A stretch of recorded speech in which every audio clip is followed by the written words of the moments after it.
sommes le 5 novembre 2025, première édition du mois. Amoureux de l'information agricole, bonsoir. Au menu de cette édition, riche en azote, phosphore et potassium, l'urine de lapin séduit les agriculteurs à la recherche d'alternatives biologiques. Un engrais et pesticide naturels aux effets surprenants. Ces vertus naturelles attirent de plus en plus de producteurs. Restez avec nous pour découvrir les avantages de cette alternative.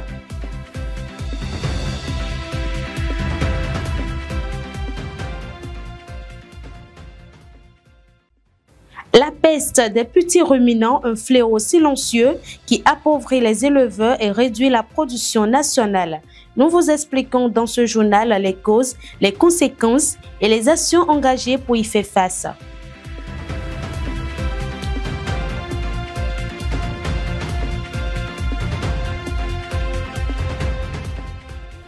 C'est tout pour le sommet, on se retrouve dans quelques instants pour les détails.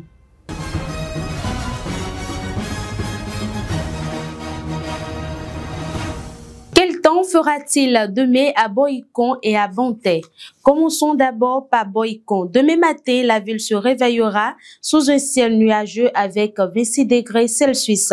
Mais la chaleur ressentie sera plus élevée, autour de 31 degrés Celsius. Un vent léger du sud-ouest soufflant à 8 km par heure viendra rafraîchir l'atmosphère légèrement humide avec un taux d'humidité de 86%.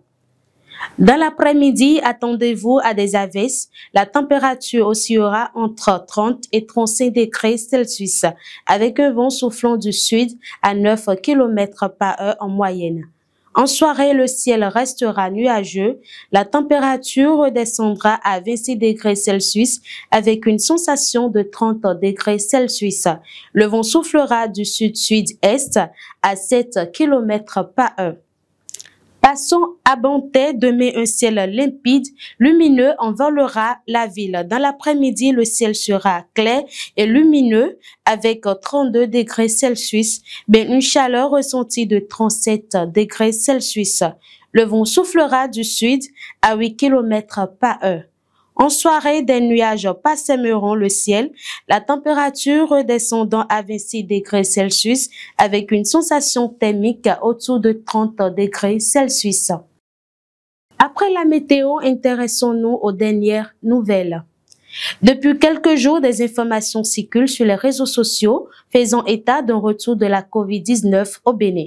Dans un communiqué rendu public le lundi 3 novembre 2025, le ministre de la Santé Benjamin Hunkpating a rassuré qu'aucun cas de COVID-19 n'a été détecté dans le pays à ce jour. Selon le ministre, la hausse des infections respiratoires observées ces dernières semaines serait plutôt liée à la grippe saisonnière fréquente entre septembre et décembre. Toutefois, le ministre appelle la population à garder les bons réflexes, lavage régulier des mains, port du masque en cas de toux ou d'éternuement et surtout éviter l'automédication. De la démentie aux bonnes nouvelles.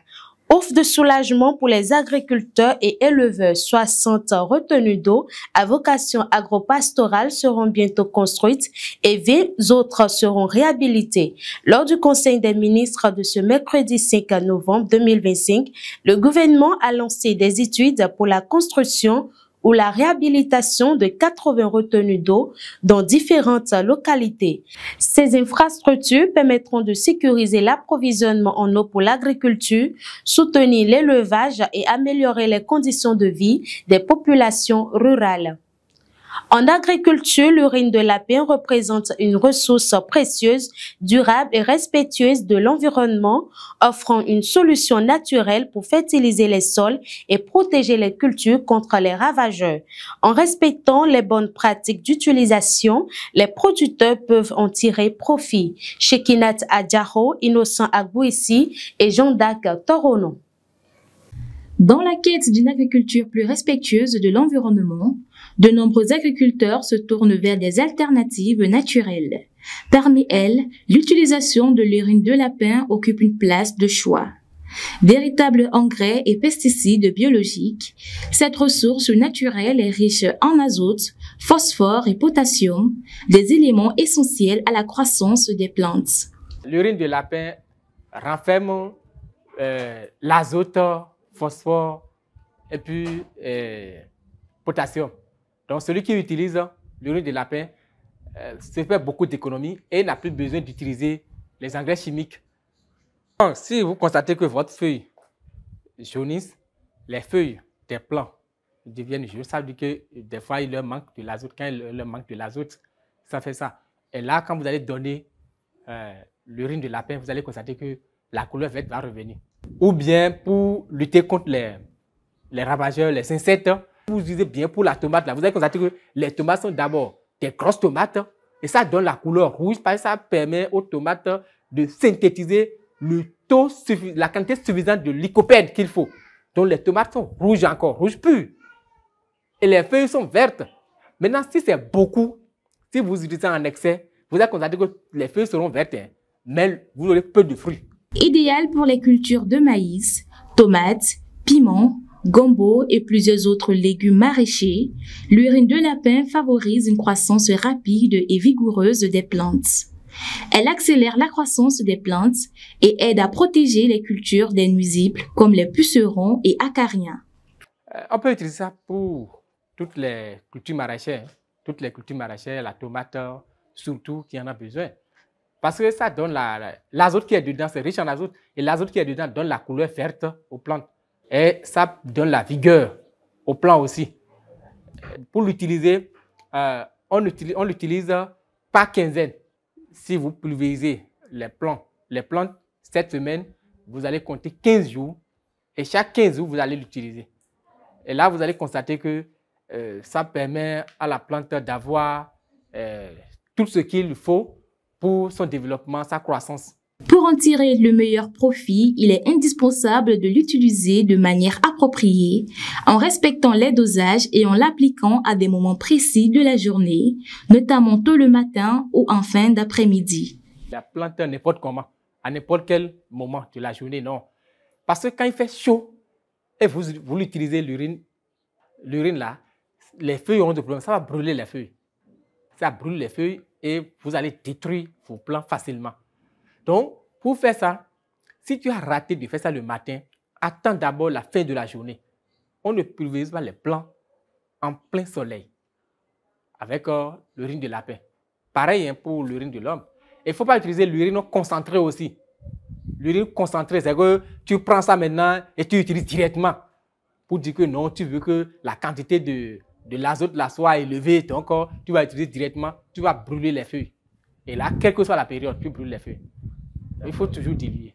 Utilisée comme engrais et pesticide biologique, l'urine de lapin se présente dans l'agriculture moderne comme une alternative moderne avec des bénéfices écologiques et agronomiques notables, respectueuses de l'environnement. En santé, nous nous intéressons à un problème souvent tabou, les hémorroïdes, un mal fréquent lié à plusieurs facteurs. Après l'accouchement, certaines femmes en souffrent beaucoup. Quelles sont leurs causes, leurs conséquences et surtout comment mieux les aborder? Éléments de réponse avec Justin Adandé et Guillaume Atigossou. Donner la vie, c'est un bonheur, mais aussi parfois un véritable parcours du combattant. Après l'accouchement, certaines femmes doivent encore faire face à des troubles souvent passés sous silence. Parmi eux, les hémorroïdes.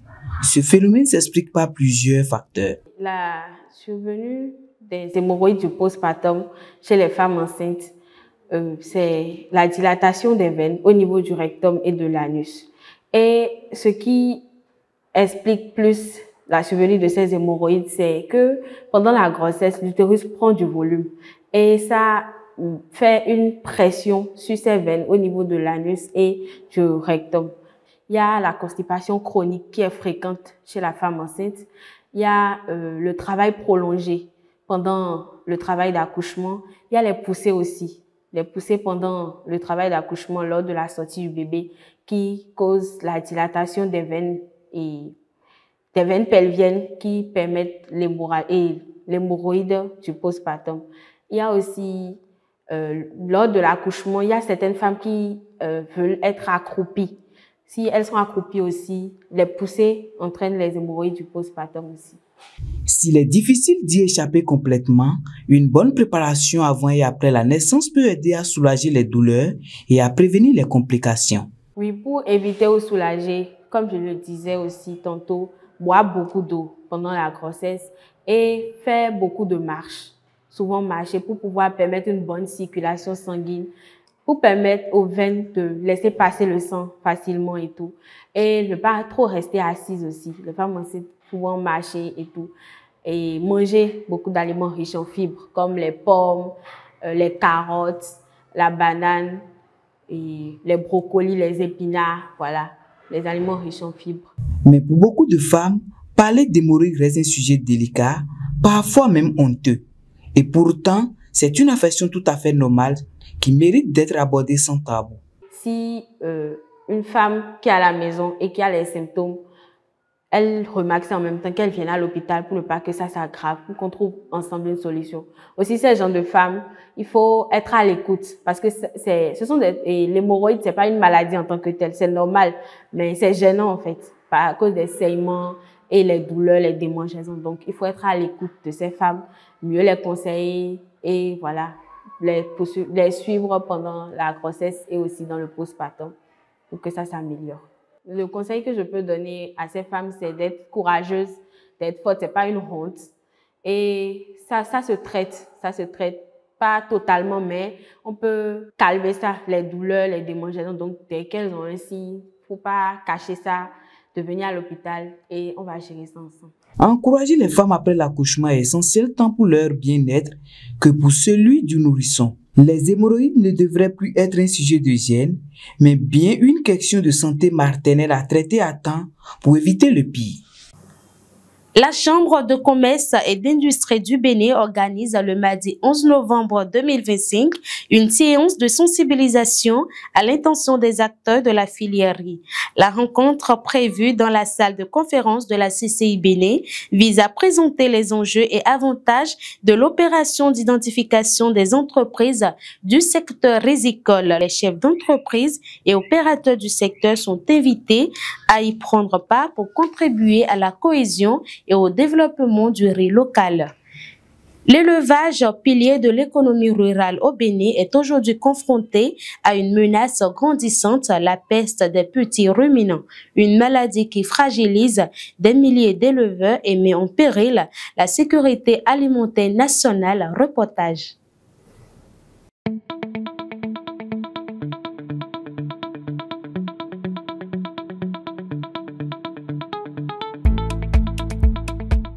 L'élevage constitue une source essentielle de subsistance pour de nombreuses familles rurales.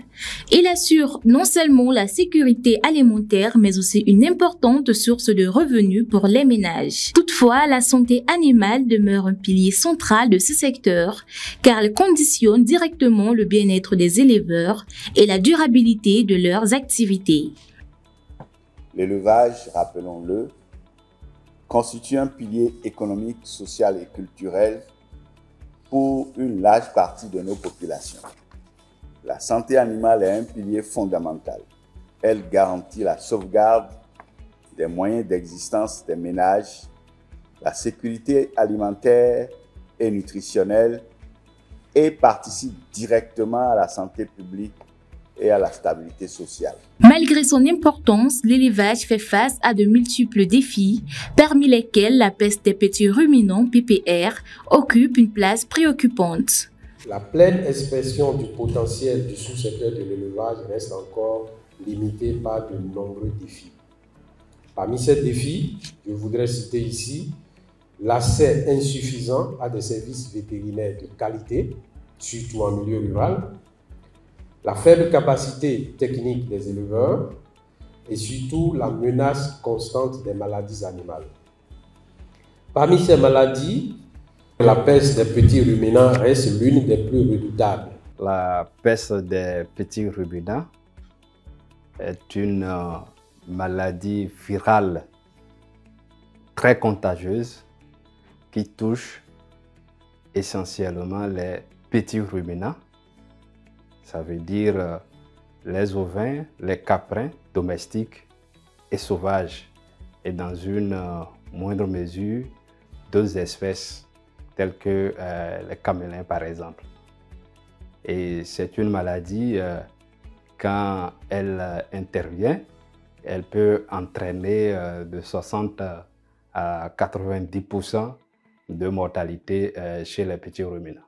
Au Bénin, la peste des petits ruminants sévit dans plusieurs localités. De nombreux facteurs tels que la transhumance incontrôlée, le manque de vaccination systématique et la méconnaissance des bonnes pratiques sanitaires favorisent sa propagation. Dans un premier temps, nous allons parler de la mobilité animale. Et le fait que vous avez que les animaux peuvent passer d'un point A à un point B et qu'il y a vraiment d'échanges entre les communes et les départements, donc à l'intérieur. Et ces facteurs, ces mouvements d'animaux contribuent à la propagation donc, du virus. Il y a les échanges commerciaux avec les pays voisins. Au-delà donc de ces facteurs, vous avez des facteurs liés au mode de l'élevage.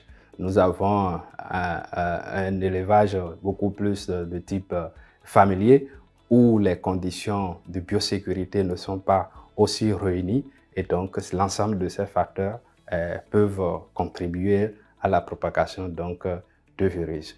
Mais au-delà de ces facteurs, il y a des facteurs naturels tels que le climat qui peuvent interférer avec la propagation. Cette situation engendre des pertes économiques significatives, une régression de la production nationale et une hausse du niveau d'insécurité alimentaire. Elle occasionne des pertes économiques et sociales énormes et pouvant engendrer jusqu'à 90% de mortalité dans les cas extrêmes. Ça engendre également une baisse de disponibilité en protéines animales et une fragilisation des revenus des éleveurs. C'est les petits ruminants qui font que nous, on peut garder nos gros ruminants.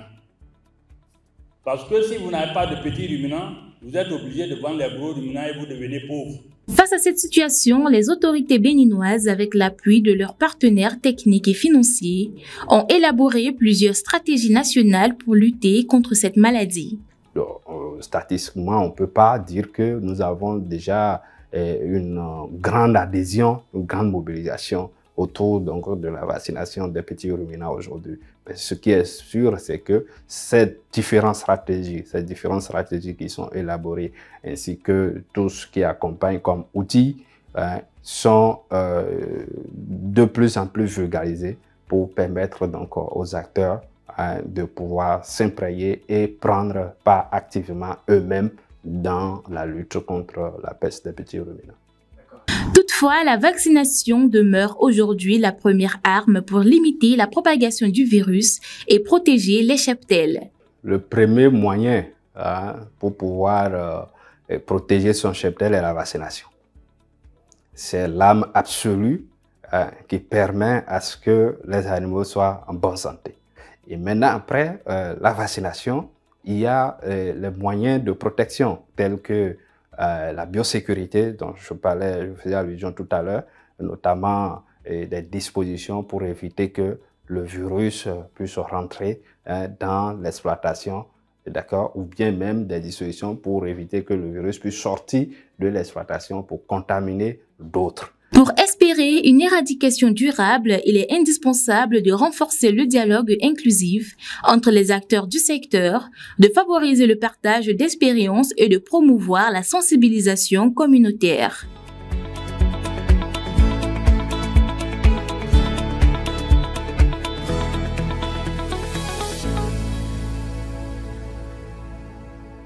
En ouvrant sur l'international, l'ONG Agriculteurs français et Développement international AFDI célébrera ses 50 ans le 25 novembre 2025 à Chambre d'agriculture France à Paris. Près de 250 participants venus de divers continents prendront part à cette journée dédiée à la solidarité agricole. L'événement vise à saluer un demi-siècle d'engagement de l'AFDI pour une agriculture familiale durable et à à renforcer la coopération entre agriculteurs du monde. En ce mois dédié à la lutte contre le cancer de la prostate, rappelons à chacun l'importance du dépistage. En cas de signaux inquiétants, rapprochez-vous d'un centre de santé pour un suivi approprié.